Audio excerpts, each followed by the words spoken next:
እንግዲህ የዚህ መፈንቅለ መንግስት ዋና ተዋንያን ማዕከላዊ ሚና ሲጫወቱ የነበሩት 3 ሰዎች ናቸው። ሰቃይ ተሰቃይ የሆነባት ተክለሃይማኖት አደባባይ ጀግናው በላይ ዘለቀ በአፄ ኃይለ ሥላሴ ትዕዛዝ በብርጋዴር ጀነራል መንግስቱ ነዋይ አስፈጻሚነት በአደባባይ ተሰቀሉ።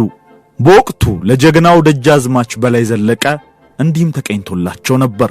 ተሰቀለ ቢሉኝ ሸሚዙ ነው ብዬ፣ ተሰቀለ ቢሉኝ ዝናሩ ነው ብዬ፣ ለካስ በላይ ኖሯል ትልቁ ሰውዬ።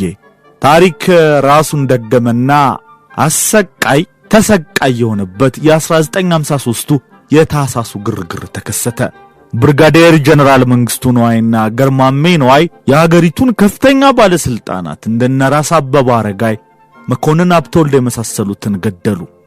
የዚህ ሁሉ ፍጅት መሪ ዋናው ሰው ብርጋዴር ጀነራል መንግስቱ ነዋይም በጦር ኃይሎች ኤታማዦር ሹም ሜጀር ጀነራል መርዕድ መንገሻ በሚመራው የጦር ኃይል በቁጥጥር ስር ዋሉ። ከ65 ዓመት በፊት መጋቢት 21 ቀን 1953 ዓ.ም ብርጋዴር ጀነራል መንግስቱ ነዋይ በተክለሃይማኖት አደባባይ በላይ ዘለቀን በሰቀሉበት በስቅላት ተቀጡ። ሰላም ጤና ይስጥልን። እንዴት ናችሁ የተከበራችሁ ተከታታዮቻችን? ይህ ነበር ሚዲያ ነው።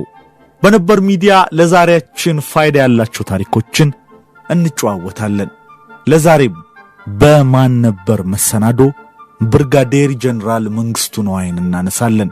በኢትዮጵያ መፈንቅለ መንግስት ሲነሳ በግንባር ቀደምትነት ስሙ የሚነሳው መንግስቱ ነዋይ የታሳሱ ግርግር መሪ በትላንትናው ዕለት መጋቢት 21 ቀን ነበረ የሞት ፍርድ የተፈጸመበት። ዛሬ በተለይ የሞት ፍርድ ሲፈረድበት በመጨረሻ የተናገረውን ንግግርና ባጭሩ የህይወቱን ታሪክ እናነሳለን። እስከ መሰናዷችን ፍጻሜ አብራችሁ እንድትቆዩ ከወዲሁ በአክብሮት እንጋብዛለን።